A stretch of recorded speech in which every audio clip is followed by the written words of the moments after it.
అందరికీ నమస్కారం. I'm Manu Chaudhary, Ayurveda and family coach. ఈరోజు మనం సోరియాసిస్ గురించి చెప్పుకుందామండి. అసలు ఈ సోరియాసిస్ అంటే ఏంటి, ఇది ఎలా వస్తుంది, దీనికి అసలు నివారణ ఉందా లేదా అని చెప్పి ఈరోజు మనం డిస్కస్ చేసుకుందాం. చాలా మంది ఏంటంటే దీన్ని కంట్రోల్ చేయగలం, కానీ దీనికి పూర్తి క్యూర్ అనేది లేదు అని పేషెంట్స్ భయపడుతుంటారు. అలా ఏం లేదండి, దీన్ని క్యూర్ చేసుకోవచ్చు. అసలు ఈ సోరియాసిస్ అంటే దీన్ని వాత రక్తం అని కూడా అంటారు, లేదా చర్మ కుష్ఠం అని కూడా అంటారు. ఈ సోరియాసిస్ ఏంటంటే బాడీలో ఎప్పుడైతే మనకి ఇమ్యూనిటీ సిస్టమ్ దెబ్బతింటదో ఆ టైంలో ఇది వచ్చే ఛాన్సెస్ ఉంటుంది. అండ్ కొంతమందికి వంశపారంపర్యంగా వచ్చే ఛాన్సెస్ ఉంటుంది.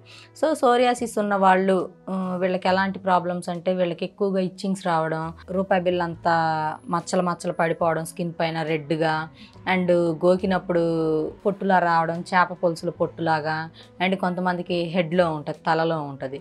సో తలలో డాండ్రఫ్ లాగా ఎప్పుడు పొట్టు రాలి పడడం షోల్డర్స్ పైన, అండ్ వీళ్ళు కొంచెం అన్కంఫర్టబుల్గా ఫీల్ అవుతూ ఉంటారు. సో సోరియాసిస్ ఇలా తలలో గినక ఉంటే దీన్ని స్కాల్ప్ సోరియాసిస్ అని అంటారండి. సో ఈ సోరియాసిస్ ఉన్న వాళ్ళు ఏంటంటే కొంతమందికి బాగా ఇచ్చింగ్స్ ఉంటుంటుంది, కొంతమందికి ఏంటంటే బాగా మంట అనిపిస్తూ ఉంటుంది, బాగా విపరీతమైన మంట, దద్దుర్లు. వీళ్ళు కొంచెం ఎక్కడికన్నా వెళ్ళాలన్నా కూడా కొంచెం ఇబ్బంది పడుతూ ఉంటారు. సో అలాంటప్పుడు సోరియాసిస్ ఉన్న వాళ్ళు చేయాల్సింది ఏంటి అంటే న్యాచురల్గా కొంచెం ఎప్పుడు శరీరం తేమ ఉండేటట్టు చూసుకోవాలి. అలా కాకుండా ఎప్పుడు డ్రై ఉండడం అలా చూసుకోకూడదు, ఎప్పుడు శరీరం తేమ ఉండేటట్టు చూసుకోవాలి. టంగ్ అండ్ లిప్స్, మౌత్ ఇదంతా కూడా కొంచెం డ్రై అవ్వకుండా చూసుకోవాలి. విత్ స్కిన్ కూడా ఎక్కువ వాటర్ తీసుకుంటూ ఉండాలి. ఫుడ్ కూడా వీళ్ళు వాటర్ కంటెంట్ ఎక్కువగా ఉండే ఫుడ్ తీసుకోవాలి. అండ్ వీళ్ళు తినకూడని ఫుడ్ ఏంటి అని అంటే నోట్ చేసుకోండి, చాలా వీడియోస్లో చెప్పాను.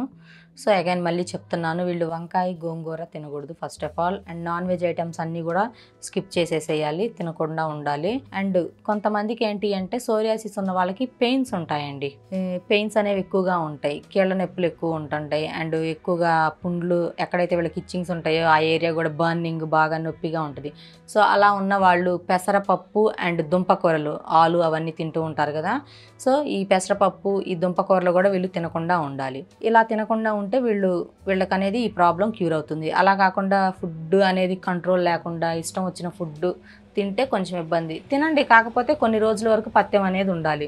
సో కంట్రోల్ అయిన తర్వాత కొంచెం లిమిట్ తీసుకుంటూ ఉంటే లైట్గా క్యూర్ అవుతుంది, ప్రాబ్లం ఏమీ ఉండదు. అలా కాకుండా బాగా మెడిసిన్స్ ఇష్టం వచ్చినట్టు వేసుకొని ఫుడ్ ఇష్టం వచ్చినట్టు తీసుకుంటే సో దానికి మీకు క్యూర్ అనేది పూర్తిగా ఉండదు. టెంపరీ రిలీఫ్ అనేది వస్తుంది కానీ బట్ పర్మనెంట్ క్యూర్ అనేది ఉండదు. సో పథ్యం అనేది ఉంటేనే ఈ సోరియాసిస్ జబ్బు అనేది పూర్తిగా క్యూర్ అవుతుంది.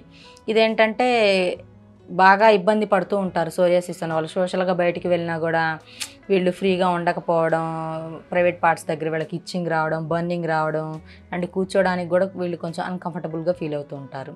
సో ఈ విధంగా ఉంటుందండి. అండ్ వీళ్ళకి కొంతమంది ఏంటంటే పొల్యూటెడ్ వాతావరణంలో ఉంటుంటారు. సో పొల్యూటెడ్ వాతావరణంలో ఉన్న వాళ్ళకి ఏంటంటే ఇంకా ఎక్కువగా ఉంటుంది. సో వీళ్ళు ఏంటంటే ఆ పొల్యూషన్కి కొంచెం దూరంగా ఉండటానికి ట్రై చేయాలి. అండ్ వీళ్ళ క్లాత్స్ అండ్ అవి కూడా కొంచెం సపరేట్గా పెట్టుకుంటే ఇంకా మంచిది.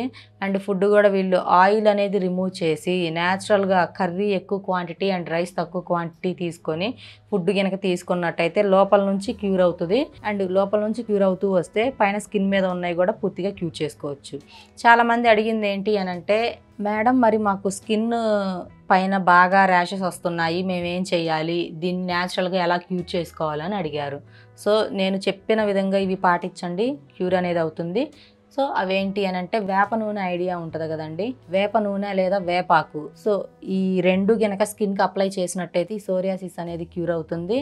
అండ్ కర్పూరం ఉంటుంది కదా, కర్పూరం బాగా మెత్తగా నూరుకొని వేప నూనెలో కలిపేసుకొని దాన్ని స్కిన్ పైన కనుక అప్లై చేసినట్టయితే స్కిన్ అనేది కొంచెం ఆ ఇచ్చింగ్స్ అవన్నీ తగ్గి కొంచెం మంచిగా కనిపిస్తూ ఉంటుంది.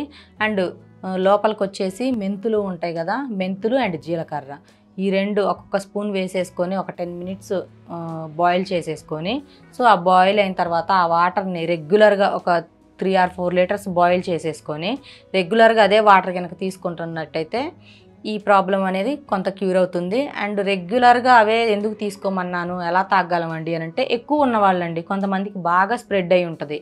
సో అలాంటి వాళ్ళు కనుక ఒక మినిమం ఒక 15 డేస్ ఆర్ 1 మంత్ కనుక అలా తాగినట్లయితే కొంచెం లోపల బాడీలో సిస్టమ్ అంతా కూడా కంట్రోల్ అవుతుంది. తర్వాత కొంచెం కంట్రోల్ అయిన తర్వాత మార్నింగ్ ఒక 100 ml, ఆఫ్టర్నూన్ ఒక 100 ml, ఈవినింగ్ ఒక 100 ml ఇలా 3 టైమ్స్ తీసుకుంటే సరిపోతుంది. ఏంటంటే ఫస్ట్ మనకి జబ్బు తగ్గాలి అంటే కొంత కఠినమైన పథ్యం ఉంటేనే న్యాచురల్గా క్యూర్ అవుతుంది. అలా కాకుండా మనం మెడిసిన్కి మన శరీరాన్ని అలవాటు చేసాం అనుకోండి, సో మనం ఏది వచ్చినా కూడా తట్టుకునే శక్తి ఉండదు, ఇంకా ఆ మెడిసిన్కి అలవాటు పడిపోతుంది. సో ఇటు మనీ వేస్ట్ అండ్ మన హెల్త్ కూడా ఖరాబ్ అవుతుంది.